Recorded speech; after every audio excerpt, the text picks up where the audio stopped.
Nos acompaña ya en videollamada José María Luna. Muy buenas tardes. Raquel, muy buenas tardes. Bueno, ¿qué hacemos con el mercado? Contexto este martes, ¿qué ha cambiado, qué no ha cambiado después de ese resultado electoral en Estados Unidos y de las novedades que estamos viendo en las vacunas? Hoy vemos de nuevo cómo suben sectores como la banca, compañías, por ejemplo, como Repsol, ¿no? En el caso del IBEX 35. Dentro de estos sectores, ¿qué es lo que ha cambiado, qué es lo que no ha cambiado en el mercado? Bueno, yo creo que lo que ha cambiado fundamentalmente es que aquellos que estaban apostando por el fin del mundo, pues una vez más se han equivocado, ¿no? Fundamentalmente porque, bueno, pues estamos viendo cómo, a pesar del coronavirus y de los ruidos que estábamos inmersos, tanto desde el punto de vista económico, social y, por supuesto, financiero, al final, bueno, pues la vida continúa, la vida sigue, y lo hemos visto como dos elementos que han estado, bueno, pues, sometiendo al mercado bastante presión en los últimos meses, que ha sido, por un lado, las elecciones en Estados Unidos. El resultado quizás sea al que a priori pudiera haber sido el que menos podría gustar a los inversores, pero quizás han hecho de un hecho quizás no muy positivo una virtud, y es que al final, con la Cámara dividida, con la Cámara de Representantes y el Senado, la posibilidad de que estén en manos de distintos partidos, al final el presidente que esté al frente de la primera economía del mundo, pues no tome las decisiones de forma quizás tan extrema como en principio se podría haber pensado. Eso lo hablamos tanto en el caso de que hubiera vencido Trump como en el caso de que al final sea el señor Biden el que dirija la primera economía del mundo. Con lo cual, lo que en principio podría ser el peor de los escenarios se ha convertido en un escenario quizás más cómodo a priori para muchos inversores. Y en segundo lugar, yo creo que el principal elemento de ruido que hemos tenido desde el mes de febrero o marzo en este singular ejercicio ha sido la pandemia. El coronavirus ha estado afectando y sigue afectando de forma muy importante a nuestras vidas, lo que nos hace ver lo vulnerables que somos como seres humanos. Y bueno, pues el hecho en sí de que empecemos a ver en esa carrera que están teniendo las distintas bueno, pues en distintos laboratorios, en este caso Pfizer, puede ser Moderna, etcétera, que estén en una fase tan avanzada y que, aunque sea una muestra muy pequeña, pero una muestra que está empezando a dar pues señales de que, bueno, el final del túnel está cada vez más cerca, no cabe la duda que esto está animando a muchos inversores. Evidentemente, también, cuando decía al principio de que no es el fin del mundo, esto dejo entrever porque había muchas posiciones cortas. Había gente que estaba apostando contra el mercado de renta variable y viendo lo que se estaba retroalimentando por las subidas que estábamos teniendo, ha habido muchos inversores que han tenido que cerrar esas posiciones y lo que vivíamos en la jornada de ayer. Subidas muy fuertes, en el caso del viejo continente, que además se han ido sumando no solo en plazas, sino también en sectores, como bien estabas apuntando. Estamos viendo como hay un cierto relevo sano de aquellos sectores que habían sido más golpeados, no solo el sector bancario, sino el sector energético, el sector industrial, que ante la posibilidad de que la economía mundial pueda en algún futuro retomar una recuperación más sólida, más estable, no cabe la menor duda que esos valores de buena calidad, que estaban a precios bastante atractivos, están tomando relevo a esos valores que habían subido de forma además bastante vertical, sobre todo las grandes compañías tecnológicas. Precisamente por esos sectores te quería preguntar, José María, porque anuncio ya que a partir de ahora los martes vas a estar todas las tardes con nosotros un ratito y que esto, bueno, iremos incorporando consultas de las personas que nos ven en casa, y una de las que me han llegado hoy es precisamente eso: rotamos la cartera en función del anuncio de la vacuna, vamos a fondos con más peso, por ejemplo en finanzas y menos en tecnológicas. ¿Qué hacemos después de esta novedad de la semana? Bien, yo creo que hay que estar en nuestra estrategia y nuestra táctica debe de basarse tanto en el posicionamiento a la hora de invertir en renta variable, sobre todo en temáticas post-COVID y también en temáticas inter-COVID.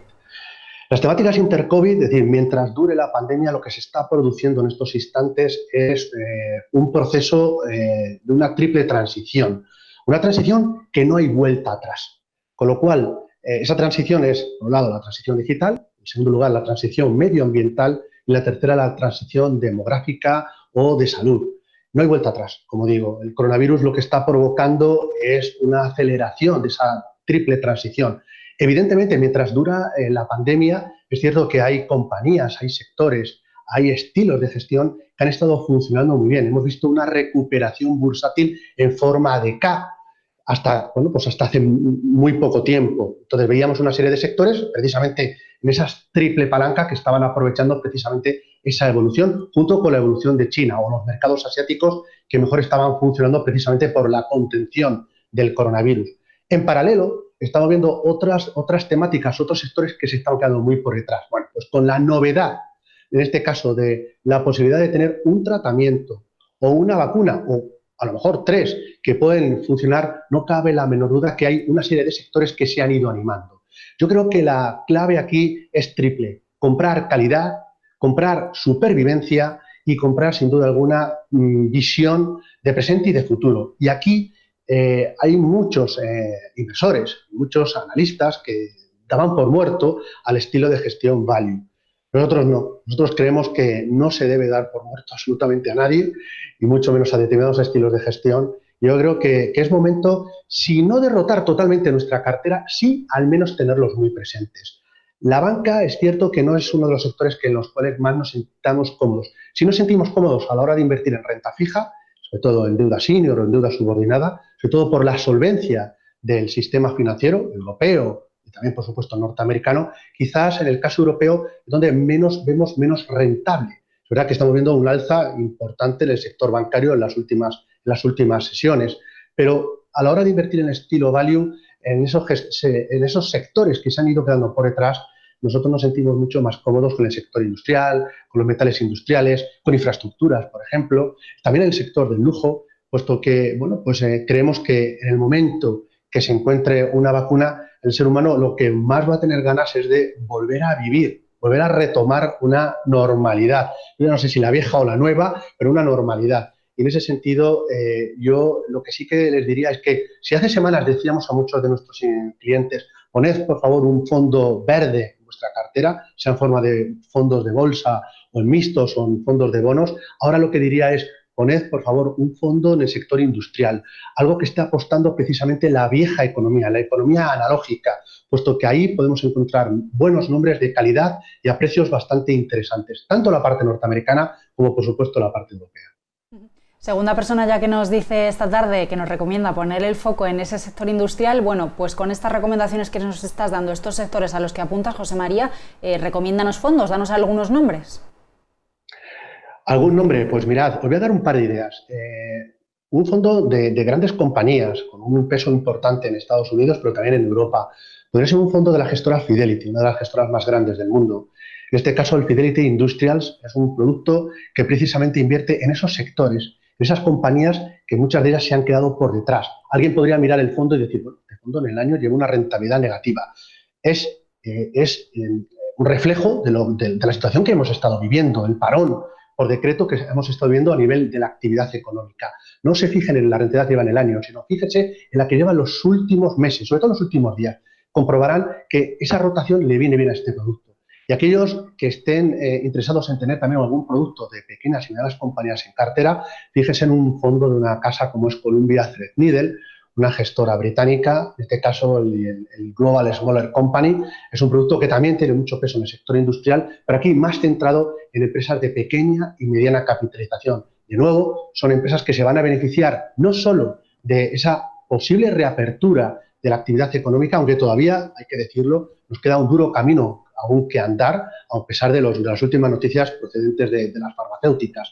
Pero, bueno, con esa reapertura, y también, sin duda alguna, serían compañías, en este caso las empresas de pequeña capitalización, que mejor podrían recoger el impulso de las medidas de estímulo fiscal. Falta otro elemento de volatilidad, falta por conocer el famoso quinto paquete de estímulo fiscal, y bueno, pues hasta que no haya un relevo a nivel del gobierno en Estados Unidos, dudo que se vaya a conocer. Pero en el momento que se conozca de cuál es la envergadura del mismo, sin duda alguna va a beneficiar a muchas de esas compañías de pequeña y mediana capitalización, tanto en el caso europeo y, por supuesto, en Estados Unidos. Ahí habría una segunda idea para monitorizar, como siempre decimos, con un asesor financiero. Son ideas no marketingianas, son ideas que siempre uno debe de valorar con un buen asesor financiero. Y ahora, después del anuncio de la vacuna, con el foco puesto en el sector, ¿sería también buen momento para entrar en algún fondo biotech?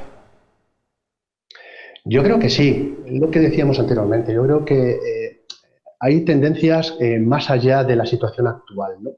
Evidentemente no cabe la menor duda que la situación sanitaria, la crisis sanitaria que afecta por supuesto a la economía mundial es algo que nos preocupa a todos, pero miremos mucho más allá. Y miremos mucho más allá a un mundo post-COVID. En esa situación que no me cabe la menor duda que lograremos vencer a este mal bicho, tenemos que pensar que yo creo que el gasto público, pero también el gasto de cada uno de nosotros, como ciudadanos, como empresas, van a incrementarse en todo lo que va derivado al gasto sanitario, pero también en lo que es el bienestar de cada uno de nosotros, en nuestra nutrición, es decir, nuestra comida, en hábitos saludables. En ese sentido, empresas como pueden ser las biotecnológicas también pueden tener, sin duda alguna, su importancia. Es cierto que en el año han tenido un comportamiento mejor que quizás los sectores más industriales. Es probable que en las próximas semanas, junto con lo que será el sector tecnológico, sobre todo las grandes tecnológicas, tuvieran un comportamiento más lateral o lateral bajista, pero yo no me impacientaría, yo le daría, sería paciente con este tipo de sectores, con este tipo de temáticas, con un horizonte, una visión de largo plazo. Tienen todo su sentido las compañías de biotecnología y, por supuesto, todas las compañías de salud. Claro que sí. Bueno, pues biotecnología, sectores como el industrial, con ese fondo que nos recomendabas de Fidelity, pero quiero preguntarte también, para que nos estén viendo, que todavía tengan miedo a la volatilidad, a los movimientos fuertes de mercado que estamos viendo estos días y estas semanas, porque decías al principio, bueno, no ha llegado el apocalipsis, ¿no? La cosa está un poquito mejor, un escenario un poco más cómodo, pero sigue habiendo quien nos esté viendo que diga, es que me da todavía un poquito de miedo este movimiento de mercado. ¿Qué fondo le recomendamos a quien todavía esté muy pendiente de la volatilidad o tenga un poquito más de temor? Yo lo que le diría es que la volatilidad es un indicador del miedo, también es un indicador de oportunidades. Yo creo que esto es muy importante. Con lo cual, cuando ustedes vean incertidumbre, mírenlo lo que ha pasado en este año. Ha habido sectores a nivel de bolsa, pero también en la parte de renta fija, que han aprovechado precisamente un entorno de absoluta incertidumbre, de absoluto devenir en un túnel oscuro. Pero aquellas personas que en estos momentos, bien porque su perfil de riesgo sea conservador, bien porque pues estén preocupadas porque de aquí a lo que resta de año a lo mejor puede haber cierta decepción a nivel macroeconómico, o a lo mejor de alguna de las vacunas, que ahora mismo hay quizás cierta ansiedad porque haya ya una en producción y en distribución y a lo mejor tarda en llegar. Pues para aquellas personas yo les daría dos ideas. Una sería un producto de renta fija flexible, defensivo para las actuales circunstancias de mercado. Una gestora española como puede ser Dunas, a través del Dunas Valor Prudente, puede ser una idea muy interesante a valorar. Y la segunda sería la palabra dispersión. Es lo que más ha habido hasta ahora en los mercados de capitales y es algo que a partir de ahora va a seguir dándose. Lo que estábamos hablando antes de la rotación, sectores que vienen haciéndolo bien, a lo mejor empiezan a decaer y otros toman el relevo. Dispersión a nivel de sectores. Dentro de un mismo sector hay empresas ganadoras y perdedoras. ¿Y quiénes son los que mejor lo aprovechan? Los fondos de retorno absoluto. Esos productos que tratan de obtener rentabilidades positivas, no garantizadas, pero sí es su objetivo, y controlando mucho el riesgo que están asumiendo en cada momento. Con lo cual, de nuevo, también yo creo que es momento de contar con algún fondo de retorno absoluto y, por supuesto, contar con productos que funcionen como si fueran liquidez, que nos protejan no solo las actuales circunstancias, que insisto, todavía queda mucha tela por cortar, sino además de ser reserva de liquidez, puesto que oportunidades van a surgir y muchas, lo que falta no solo en este año, sino mirando al medio y largo plazo. Bueno, pues para quienes tengan un poquito más de miedo o sean más conservadores, como nos decías, José María, bueno, pues esa renta fija flexible con el fondo de Dunas que decías o esos fondos de retorno absoluto. Nosotros nos los apuntamos, te saludaremos el próximo martes de nuevo aquí por la tarde recomendando fondos de inversión, aunque me parece que el resto de la semana te vamos a poder seguir viendo por la mañana en Business Connection, ¿verdad? Efectivamente, ahí estaremos analizando la situación de las bolsas, de los mercados de deuda, de divisas y sobre todo dando ideas que sobre todo que hagan que cada uno de nosotros podamos cumplir nuestros sueños con el ahorro que tanto cuesta conseguirlo. Bueno, pues seguiremos tus recomendaciones. Muy buenas tardes, José María. Hasta el martes. Buenas tardes. Muchísimas gracias.